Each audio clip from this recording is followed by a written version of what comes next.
Hey guys, it's Katie, and I'm here today to review Blood of Dragons by Robin Hobb. Now, I'm going to do something a little bit different today.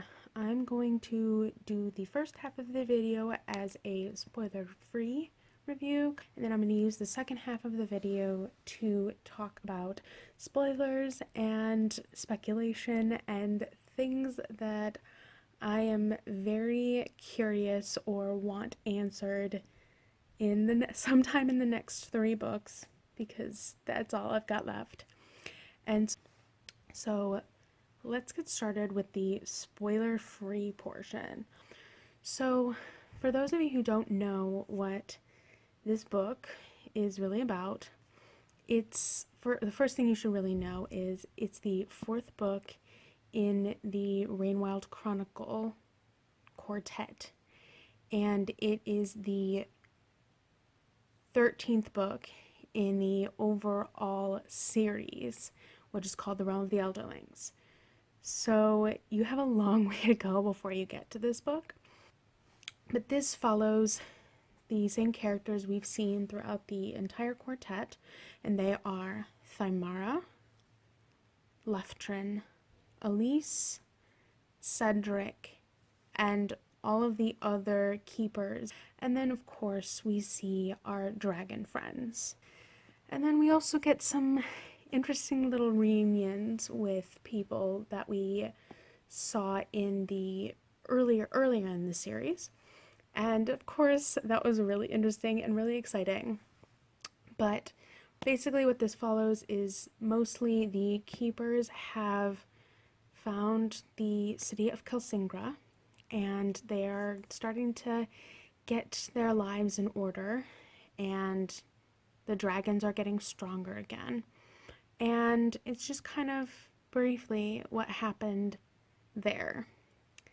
And then what's also really interesting is we get to see a bit more of another part of the world, which is Chalced, which has been referenced in every single one of the books.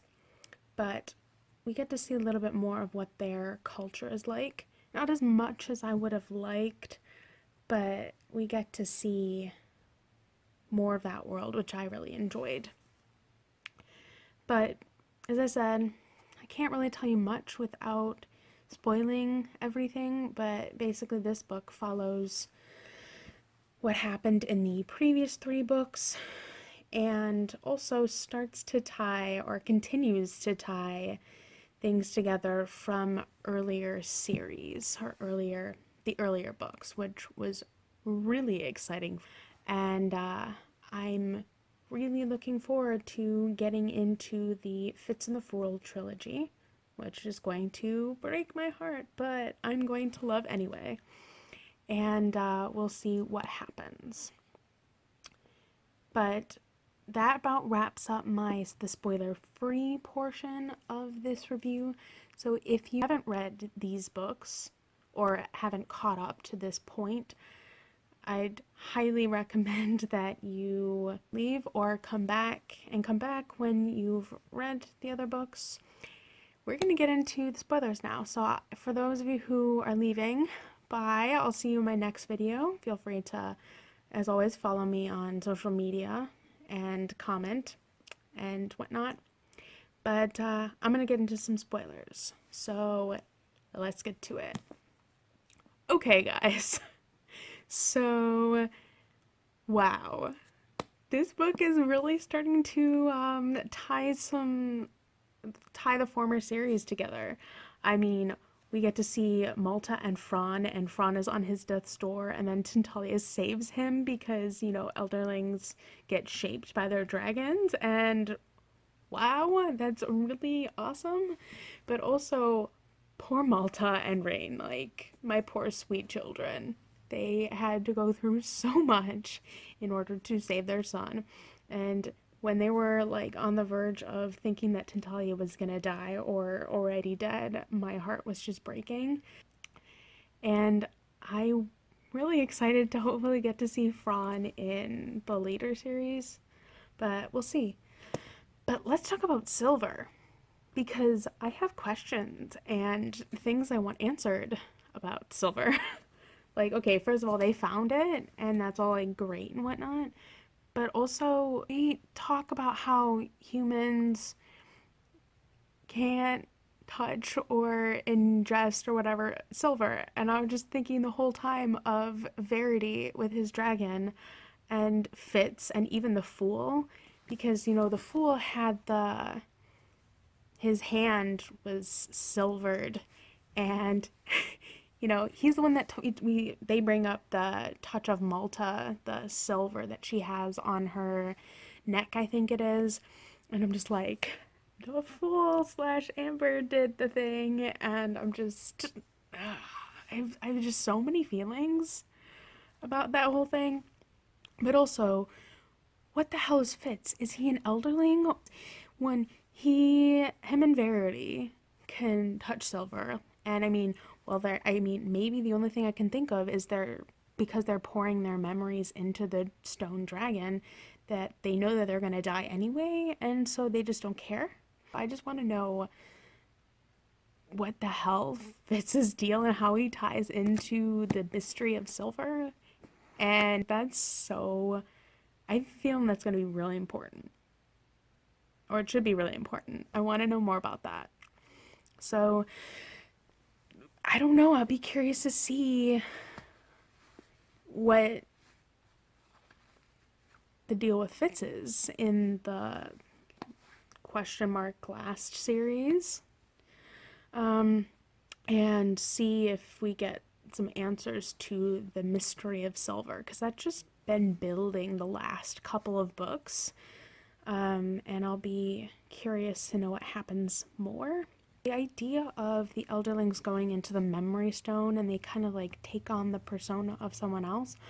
I can't help but wonder if they're supposed to take on the persona of people of old so that they live on through the memories, kind of like the dragons do. They eat other dragons and their memories are preserved, kind of thing. I just can't help but talk about or think about these similarities between elderlings and dragons, and also between like the Six Duchies and where we are in the world here. Because let's talk about it this way: the dragons create the elderlings as art. And I was like, okay, that's really interesting and really cool. But then, like in the Six Duchies, they almost create the dragons as a form of art. So it's just kind of tying it together in very unique ways. So I just want to know more about how elderlings are portrayed and seen in each of the respective cultures and parts of the world, because it seems to be different. Like we got a slight glimpse of it in Tawny Man. Also, Cedric, Carson, Elise, and Leftrin, and Selden, and I think her name is Chasm? I don't know. But I love them, all of them, as couples. And oh, my poor sweet children. Just all of them. I love all of these characters so much. And yeah, I mean, I won't probably get back to the world until either late May or early June because of school, but I'm really excited to get back and see what happens. And I'd be interested to hear what some of you guys have to say. If you've read this book or any of the prior books, feel free to talk to me in the comments about them. If you don't know this about me, I absolutely adore this series. It completely changed my life, and I need to talk to more people about it. I think that's about all I've got for today, or all I really should talk about. Otherwise, this video would be 500 hours long.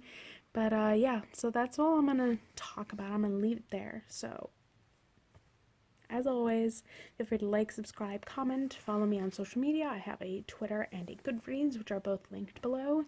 And I will come back with another video for you guys again soon. Okay, bye.